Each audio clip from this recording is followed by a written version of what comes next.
So let's focus on what we are going to talk about today, and that is progress monitoring. Progress monitoring is a concept overall, and progress monitoring is an assignment that you have to do for your final field work.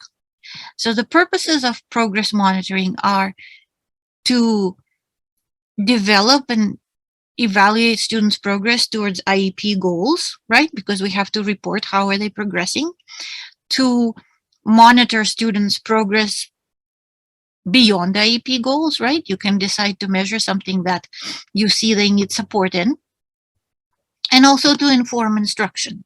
What we forget is that the very important part of progress monitoring is to take the information from it and think and implement the changes, right, that might come through from it. Week 4, right, and that you talked to your supervisors, or maybe you decided to talk to your master teachers. But we will be talking about, certain things that should have been done, or something that you need to do right away. So don't panic if you haven't started. If you have started, you have done yourself a very good service. You're right on and moving on in the right direction. So the benefits of progress monitoring are multiple. It's a very visual way of showing progress, or examining where the progress is hindered, or maybe the kid is falling behind. Teachers can see what's working, because for progress monitoring you're implementing a specific strategy, and you can see the impact of it, right, on your kids' performance. And lastly, working as a team, we can see that we have a bundle of comprehensive data, right? Let's say Professor Smith is monitoring in her English class, I'm progress monitoring in my math class. We can compare and say, oh, both progress monitoring charts show that something is going on in weeks 4 and 5.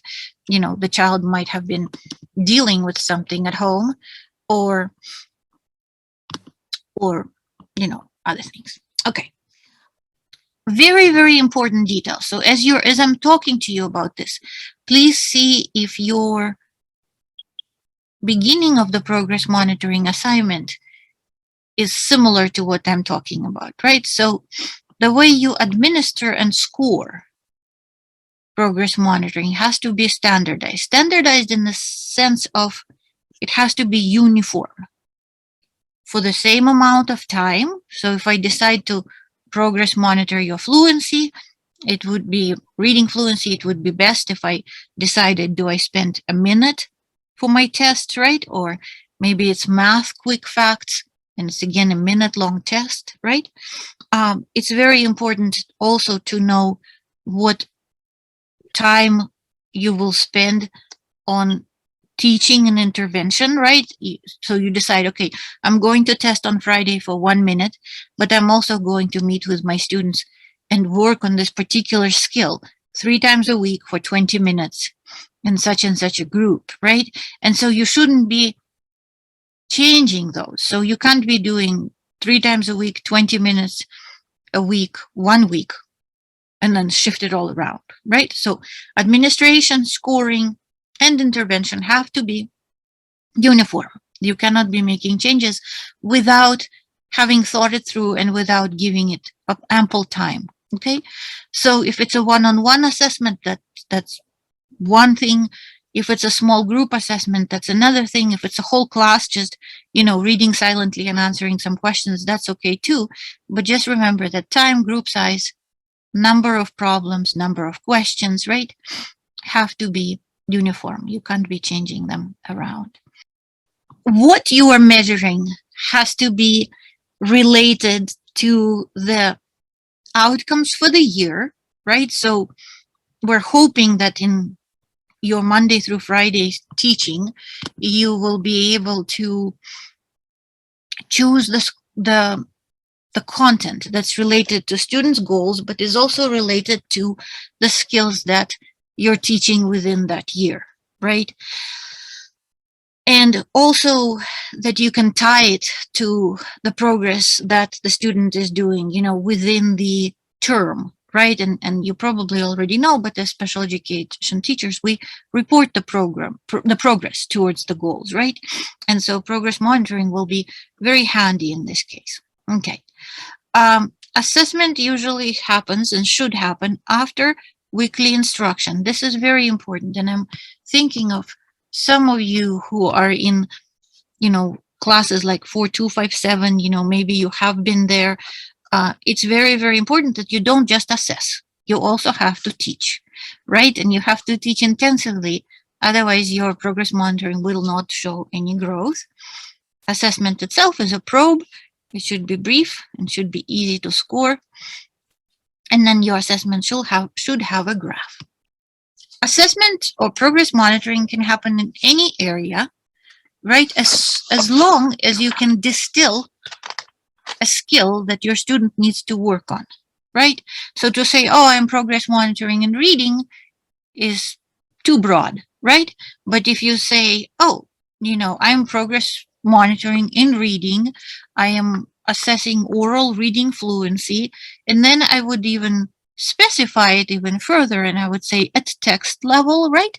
If they're reading texts like dibbles, or at a word list level, right? If you're working on sight words and things like that, right?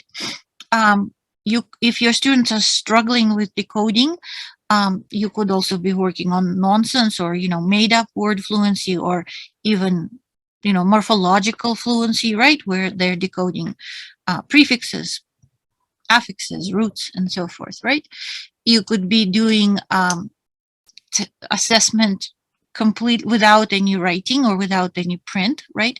You can be doing phonological awareness tests where you're blending, segmenting, identifying first sounds, last sounds, and so forth, right? When it comes to comprehension in itself is a very, very complex area of reading. You cannot just be measuring comprehension. So what my note here says is, if you decide to be working on comprehension, you need to do a few things. You need to make sure that your probe, your weekly assessment, has exactly the same number and exactly the same type of questions. So, for example, you will have 10 questions after each story. There will be factual questions of what, where, when, and how, right?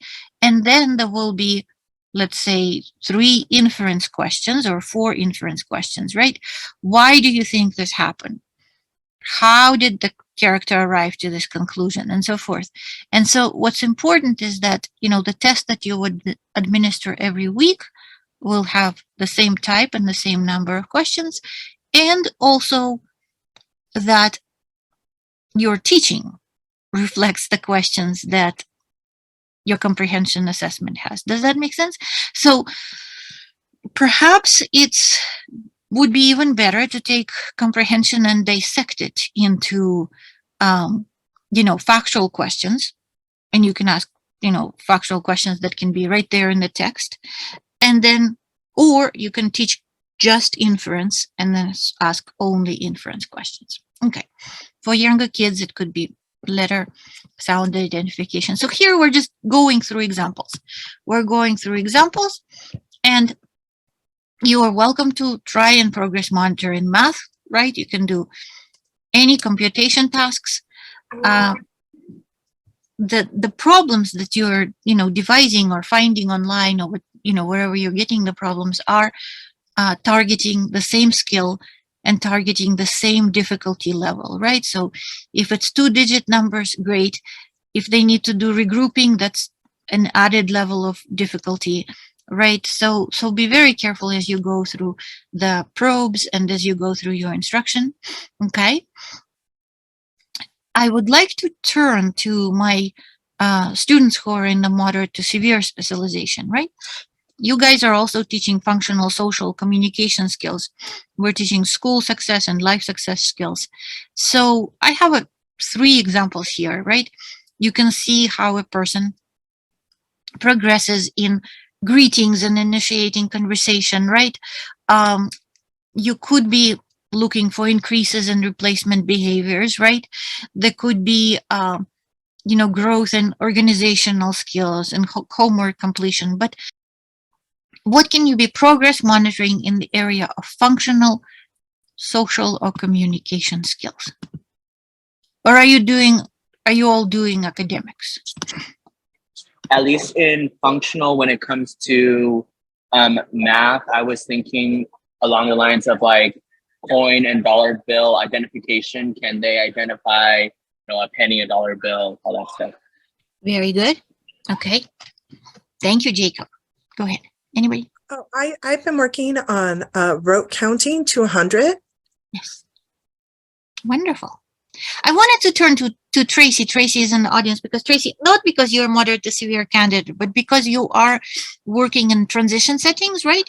So your students are there with mild to moderate range of disabilities. But what are some skills that can be progress monitored?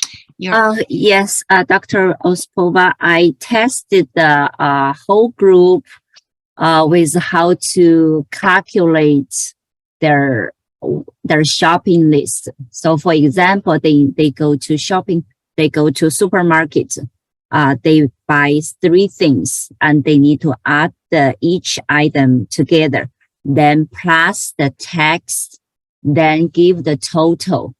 And then finally, they need to count the exact money. Okay. So this is what I tested them. All right. So you could create a very, kind of comprehensive and complex probe, or you could test any of these, kind of discrete skills that you listed, right? Can they do the total? Can they add the tax, right? So all of those are very good examples. So early childhood candidates, and thank you, Tracy, and Rachel, and Jacob. Early childhood candidates, what can you be progress monitoring? Maybe them counting up to 5. Okay. Or what's the other of recognizing shapes? Oh, very nice. See, this is very, very good because it's different from what we are talking about here. Yes, recognition of shapes. Anything else early childhood? Like we can be progress monitoring the amount of time that the student can sit down. If it's like 3 minutes and pay attention, then 4 minutes, 5 minutes, and little by little up to 15 minutes to pay attention to the lesson. Okay, so that's kind of growing, extending, right? The positive behavior. Beautiful. Thank you so much. Thank you, Anna. For VI, I have, accuracy of orientation and mobility tasks, accuracy and fluency in Braille, right? Academic functional skills or extended curriculum tasks. Is here anybody from VI who would like to add? Think about this. Think about the areas that you're choosing. If you're having difficulty, talk to your supervisor, talk to your professors, right? Talk to your program coordinators. It's very important that what you're going to measure and whether it's a good choice, easy choice, applicable choice that would help you get this assignment done well and successfully. Okay, so slide 7 talks about some things that you should have done and some things that you're right on, and this is where we're picking up. Okay, so the difference from all the assignments that you have done in your classes, in your other classes, in your 40/50, which you've done a literacy class, or 4257 for mild to moderate students who are taking an extra literacy class. The difference in this assignment is that you have done testing and you probably have done progress monitoring of 1 student. And then final fieldwork, we are raising the challenge and we're saying you've got to monitor more than 1 student. Ideally, it will be 3 to 4 students. When Tracy said I tested everybody, well, that's very good. But if you're dealing with a really large class, please know that for this assignment, you don't need to do 25 or 30 students. 3 or 4 is just plenty because this is the training wheels class, right? You need to select the students who have comparable needs in the same skill area. choose 3 or 4 students who all need to work on computation skills. Choose 3 or 4 students who all need to work on shopping skills that Tracy was giving us, right? Or choose 3 to 4 skills who are going to be recognizing shapes and so forth, right? So they have to be similar, not the same, but somewhat similar in terms of their needs and skill area. This is very important because the strategies that you will be selecting need to work for all of them, right? Then, having chosen an area, and it sounds like some of you have already done it and some of you are still thinking about it, right? You should either create an assessment or find an assessment. And when I say find an assessment, I say find a probe, right? For reading, it could be DIBELS that we've been talking about in all our classes, right? But it could also be high frequency word lists. It could also be graded passages that the school is using. My advice would be not to invent the probes, but rather to talk to the master teacher or to talk to your mentor teacher and to say, you know, what is it that the school is using that is reliable, that has been, you know, tested for its validity and reliability. So make your job a little bit simpler. If there is no probe, like I'm thinking about Tracy's example, right? Taking the group shopping, making them make a shopping list of 3 items, creating a tax and everything, right? So you might have to come up with 10 Friday probes of this skill. This is very important, right? So whatever you have selected, right now we're in week 4. By week 14, this assignment is due. You will have to have, 10 weeks of progress monitoring probes. The next step is to collect the baseline data, and we have slides on that, and figure out what will be the goal, right, for your students for the next 10 weeks that are remaining of, for this assignment, and how do these goals, connect to the kids or to the student IEPs. Look at their IEPs, study their IEP goals, think of a skill that would help them move towards this IEP goal, whether it is decoding or math or study skills or work completion, whatever that is, right? And the next thing is develop how you're going to assess it. The first step is to collect baseline data.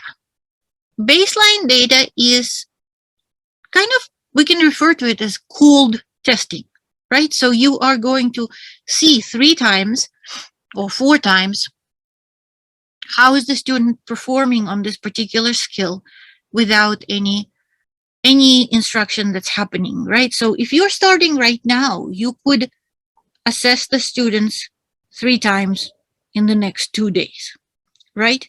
So if I'm imagining Tracy, if there is a student, or Tracy already did all her assessment, but, she could develop an assessment and give it to her students and see how they will do for 3 consecutive times before any intervention will be implemented. We'll look at the slide with the baseline data in a second. And then after that, we need to determine the goal, how many items on the assessment, right? Or how many units correct the student will get. And then assess the goal and say, well, is this reasonable or not, right? And how does it fit within my instruction? After that, we're going to teach and progress monitor for 4 weeks. And after that, we're going to look at where the scores are falling and how is the student responding to the intervention. Okay, so let's take a look at establishing the baseline, right? So to establish a baseline, you need to have 3 scores, right? Because 1 point is not enough. The student might be doing exceptionally well, or the student might be doing exceptionally poorly because of the circumstances that are happening on that day, right? So we need to have at least 3 points of data. So right here on the slide, you have a example, right? So a teacher has chosen double-digit subtraction as a skill that she would like to progress monitor in this little girl's called floor achievement. She understands the concept but doesn't have fluency with the skill. She's going to start with subtraction without regrouping. So she has a probe with 5 curriculum-based measures items. Over the course of the week, she administers the measures 3 times, right? For those of you who have not started, you don't need to spread it all over the week. You can come and do it in the first 3 days of the week, right? You can do it Monday, Tuesday, Wednesday, Thursday, right? And see and collect the data on how they're doing. After that, you can choose the average score, right? Or you can choose the median score. Those are 2 different ways of, choosing the baseline data point. I think if we're working with 3, doing an average is just fine. So let's say on the first day she did 3 problems correctly. On the second day she did 4 problems correctly. And on the third day she did 3 again. So 3, 4, and 3. What's the average? 3.3. 3, right. 3, a little bit more than 3. Very good. Okay. So we know where to start. And we also want to know, how many problems per minute you would like her to do. Notice how she's working on, she understands the concept, but she doesn't have the fluency skill, right? So we're going to work on math fluency with her, depending on how slow she is. Those of you who are working in elementary schools, you will probably say, oh, she should be doing, I don't know, 30 problems like this or 20 problems like this per minute, right? But in this particular example, the teacher decides to start very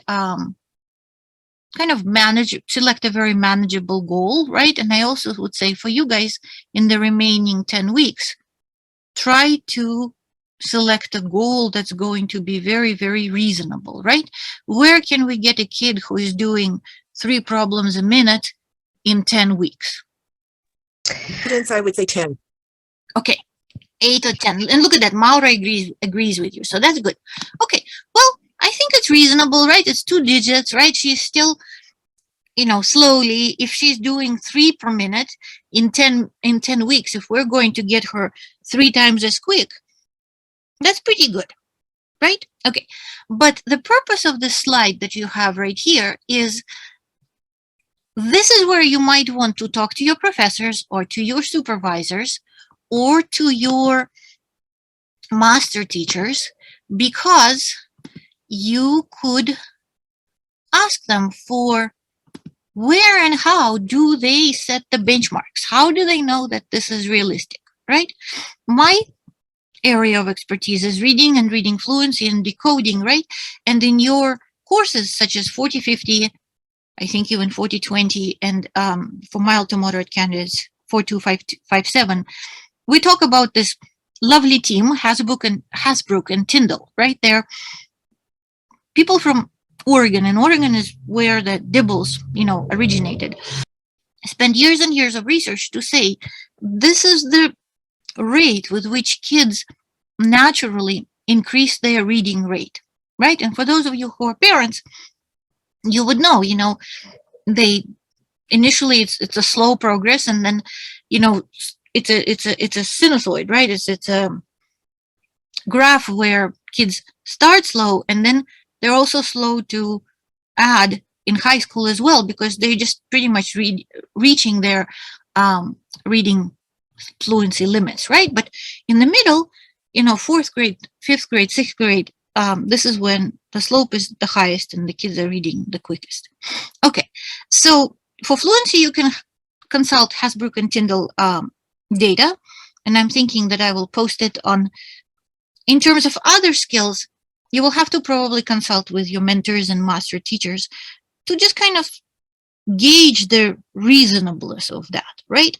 So, Tracy, what would be your kind of goal for your students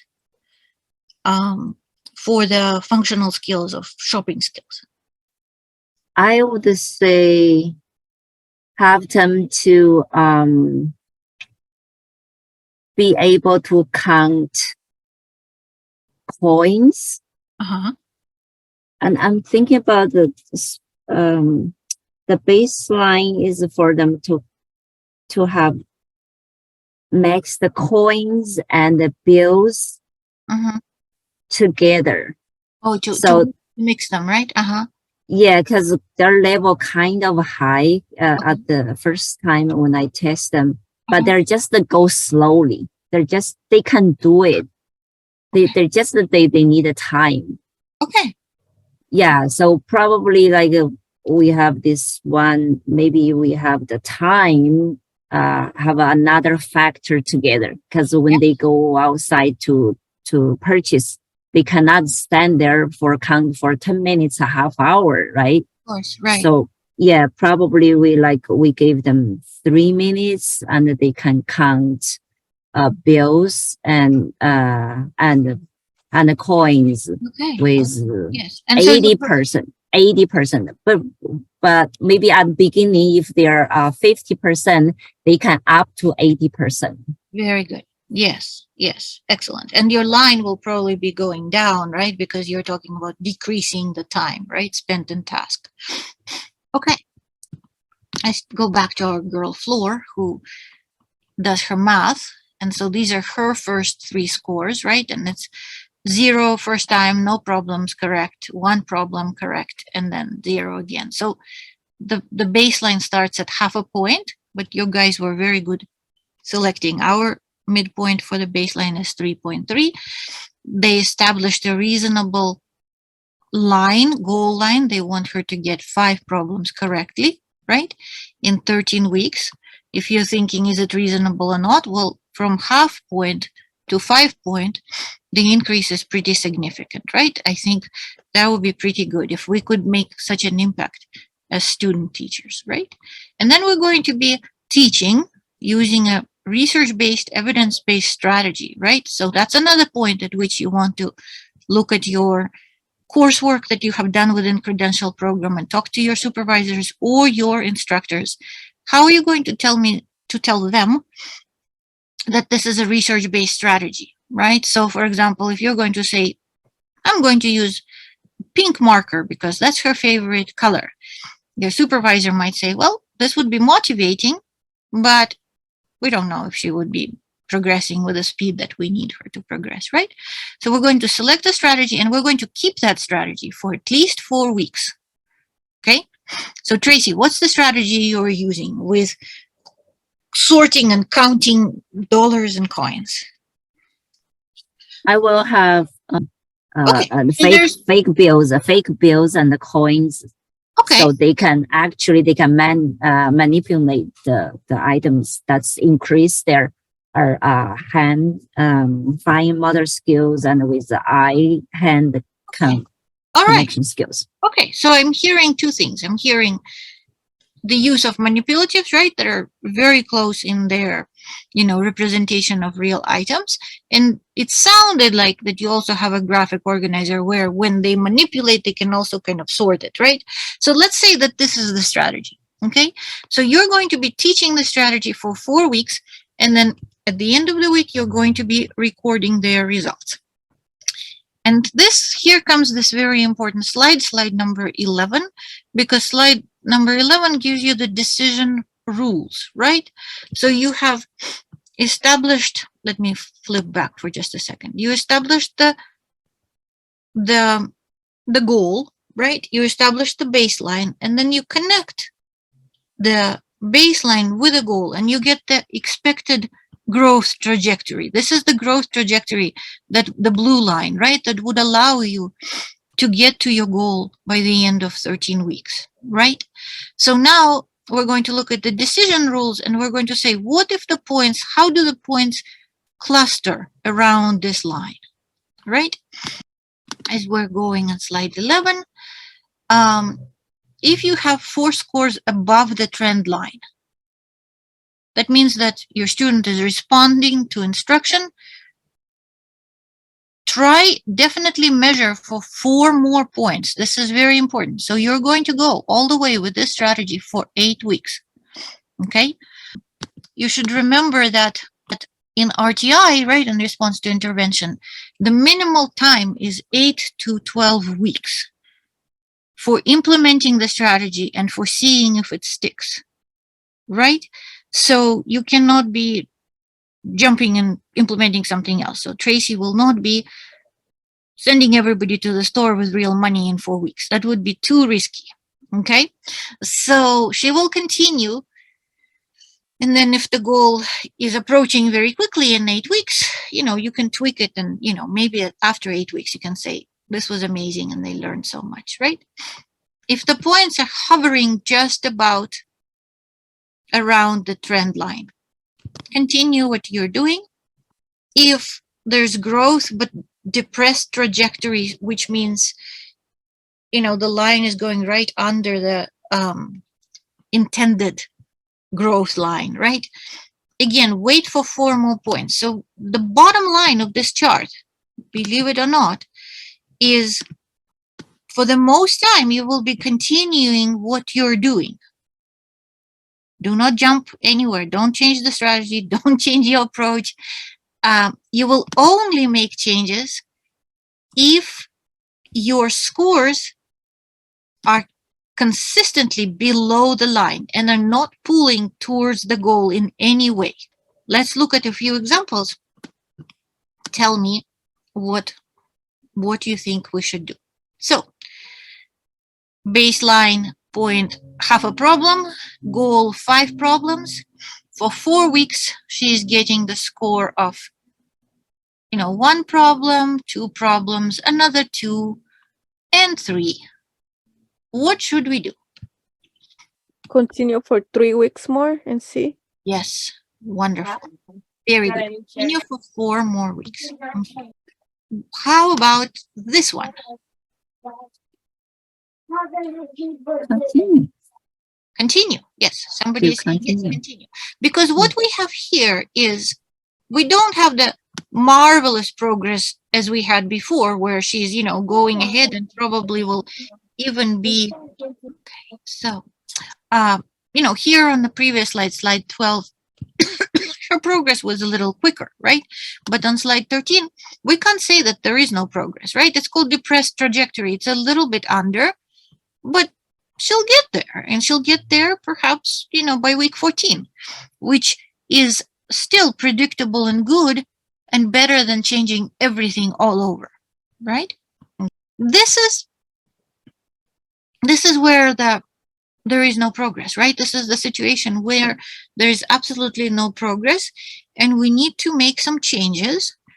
But let me remind you of a very important, in case if there is no progress in 4 weeks. Remember that we don't need to change the strategy. Don't change the strategy. Do not change your intervention. First, consider changing the 3 components. And those are time in intervention. Or if you decided to do it for 5 minutes and no improvement, perhaps you can go for 10 minutes, right?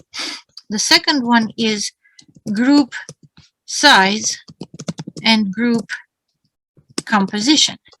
Because, for example, if it's a big group, if it's 5 students in the group, perhaps this particular child or children would do better if they were in a group of 3. And maybe we could also play with group composition and, put them together with really motivated and, focused children, or, so you can reduce the group size and you can reduce group composition, and also take a look at who is providing intervention and how is it provided. You might find out, just through observation or through analysis, right? If you are not the person who is doing the intervention, it could be that the person is not providing as much feedback, right? Or maybe the rapid fire practice, right, of practicing words is not as intensive and focused, right?